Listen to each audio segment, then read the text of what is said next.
જે રીતના રાજકીય સમીકરણો બદલાઈ રહ્યા છે, જે રીતની વૈશ્વિક પરિસ્થિતિઓ બદલાઈ રહી છે, દેશના વડાપ્રધાન નરેન્દ્ર મોદી કે અલગ અલગ દેશનો પ્રવાસ કરી અને દેશની વૈશ્વિક તાકાતને પણ મજબૂત કરવામાં તેઓની મહત્વપૂર્ણ ભૂમિકા બ્લૂમબર્ગ દ્વારા જે વાત કરવામાં આવી છે કે આગામી 2029 લોકસભાનું જે ઇલેક્શન છે તેમાં ભારતીય જનતા પાર્ટી મજબૂતાઈથી જીતી શકશે। પશ્ચિમ બંગાળ હોય, આસામ હોય, પુડુચેરી હોય, આવા તમામ જે રાજ્યો છે તેમાં ભારતીય જનતા પાર્ટીની જીત થઈ છે। આ તમામ એવા રાજ્યો છે કે ત્યાં ભારતીય જનતા પાર્ટીએ પોતાનો મજબૂત ઉમેદવાર ઉતારી અને જીતવામાં સક્ષમ સાબિત થઈ છે। એટલે કે આ તમામ વસ્તુઓની પ્રિડિક્શન કરી અને આગામી હજુ પણ 2030 પછી ભારતીય જનતા પાર્ટી એ સત્તામાં રહે તેવું અનુમાન લગાડવામાં આવ્યું છે। આ રિપોર્ટમાં સ્પષ્ટ અત્યારે એવું દેખાઈ રહ્યું છે અત્યારની પરિસ્થિતિ પ્રમાણે, જો કે રાજકીય સમીકરણો એ સમયાંતરે બદલતા હોય છે, જ્યારે ચૂંટણી નજીક આવે ત્યારે પણ કંઈક વાતાવરણ અલગ હોય છે।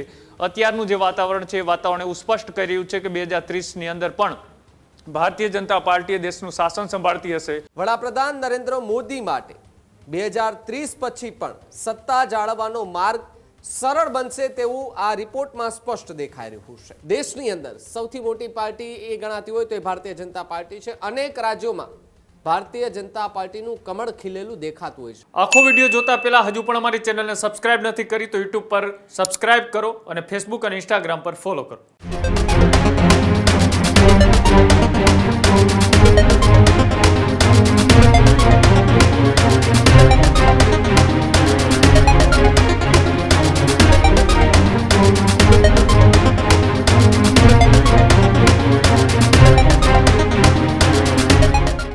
સ્થાનિક સ્વરાજ્યની ચૂંટણી પૂરી થઈ છે અને આ ચૂંટણીની અંદર ભારતીય જનતા પાર્ટીને સારી એવી લીડ પણ મળી છે। સાથે જ 5 રાજ્યોમાં પણ ભારતીય જનતા પાર્ટી કે જેઓ એ લડી રહી હતી એમાંથી કેટલાક રાજ્યોમાં ભારતીય જનતા પાર્ટીને સારી એવી લીડો પ્રાપ્ત થઈ છે। પરંતુ હવે આગળને જે ચૂંટણીઓ આવવાની છે તેને લઈને ભારતીય જનતા પાર્ટીનો માર્ગ કેટલો મોકળો તેને લઈને બ્લૂમબર્ગનો એક ભારતીય જનતા પાર્ટીની સરકારને લઈને એક મહત્વનો રિપોર્ટ સામે આવી રહ્યો છે।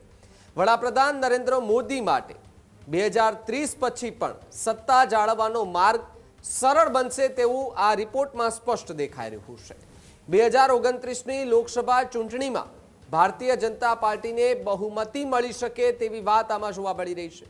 બંગાળમાં ભાજપની જીત એ મહત્વની ભૂમિકા ભજવી પણ શકે છે।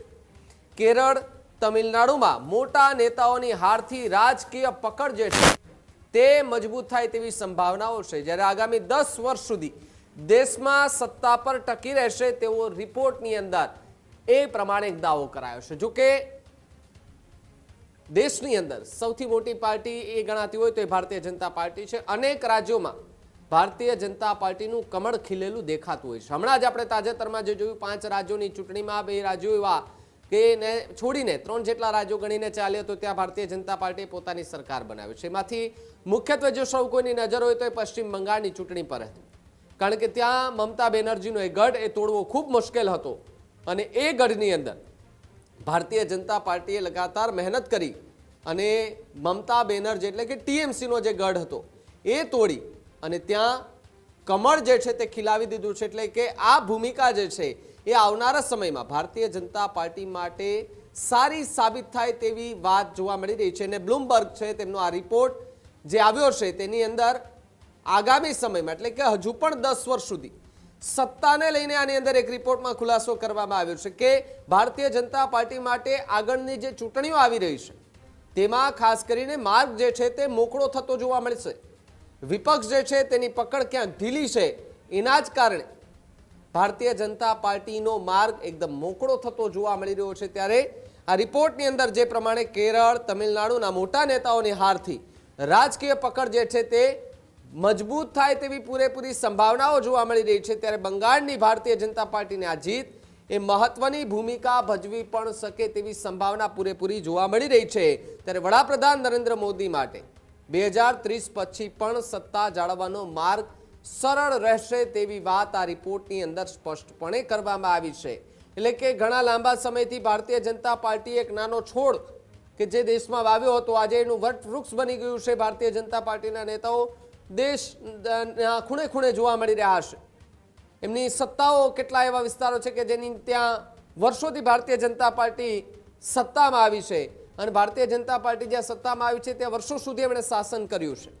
આગામી ચૂંટણીઓ આવશે 2029ની જે ચૂંટણીઓ આવશે, 2027ની ગુજરાત વિધાનસભાની જે ચૂંટણીઓ આવશે, તેને લઈને પણ અત્યારે જે છે તે ચર્ચાઓ થતી જોવા મળતી હતી. પરંતુ એને વચ્ચે બ્લૂમબર્ગનો આ રિપોર્ટ જે છે તે કંઈક ખાસ સાબિત કરે છે. કૃણાલ ન્યૂઝરૂમથી મારી સાથે જોડાયા છે. કૃણાલ, જે રીતે હમણાં જ તાજેતરમાં ચૂંટણીઓ પૂરી થઈ છે, પરિણામો પણ આવ્યા છે, ભારતીય જનતા પાર્ટી માટે માર્ગ મોકળો થશે આવનારા સમયમાં અને હજુ પણ 10 વર્ષ સુધી ભારતીય જનતા પાર્ટીની સત્તા રહે તેવી વાત બ્લૂમબર્ગના રિપોર્ટની અંદર સૌથી મોટો ખુલાસો થતો જોવા મળી રહ્યો છે.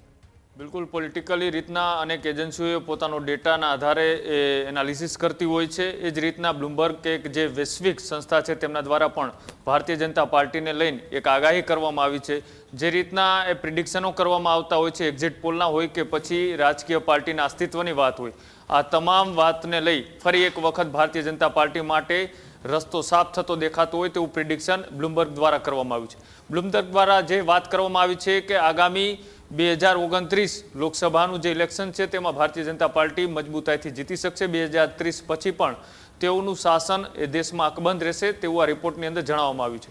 જો કે પશ્ચિમ બંગાળ હોય, આસામ હોય, પુડુચેરી હોય, આવા તમામ જે રાજ્યો છે તેમાં ભારતીય જનતા પાર્ટીની જીત થઈ છે. પશ્ચિમ બંગાળ કે જે લાંબા સમયથી આ લેફ્ટિસ્ટનું શાસન હતું, ત્યારબાદ એ ટીએમસીએ ત્યાં 15 વર્ષ સુધી રાજ કર્યું અને હવે ભારતીય જનતા પાર્ટી ત્યાં સત્તામાં આવી છે.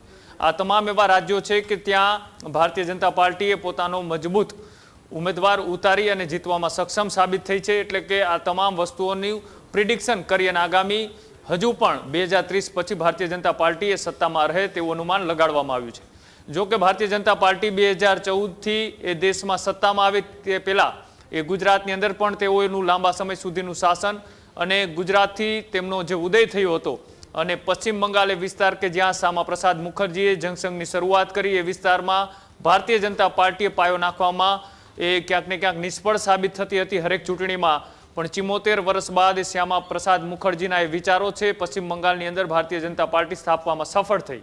અને આ એવા તમામ રાજ્યો હતા કે ત્યાં ભારતીય જનતા પાર્ટી એ સત્તામાં આવશે તેવું કોઈ સપનામાં પણ નહોતા વિચારતા, પણ એ કદાચ હવે વાસ્તવિક પરિસ્થિતિઓમાં બદલાઈ રહ્યું છે. અને જે રીતના રાજકીય સમીકરણો બદલાઈ રહ્યા છે, જે રીતની વૈશ્વિક પરિસ્થિતિઓ બદલાઈ રહી છે, દેશના વડાપ્રધાન નરેન્દ્ર મોદી કે અલગ અલગ દેશનો પ્રવાસ કરી અને દેશની વૈશ્વિક તાકાતને પણ મજબૂત કરવામાં તેઓની મહત્વપૂર્ણ ભૂમિકા, અને સાથે સાથે જે પણ નજીકના સમયોની અંદર એકબીજા દેશોના વાટાઘાટો થયા હોય કે પછી સંબંધોની વાત હોય કે પછી ભારતની અંદર વિદેશી રોકાણ લાવવાની વાત હોય, અહીંયા વિદેશી પ્રોજેક્ટ લાવવાની વાત હોય, આ તમામ વસ્તુઓ એ ટૂંક સમયની અંદર એ મોટા પ્રમાણની અંદર થયું છે. અને આ તમામ વસ્તુઓના આધારે જે આ રિપોર્ટ તૈયાર થતો હોય છે, આ રિપોર્ટમાં એ સ્પષ્ટ અત્યારે એવું દેખાઈ રહ્યું છે અત્યારની પરિસ્થિતિ પ્રમાણે.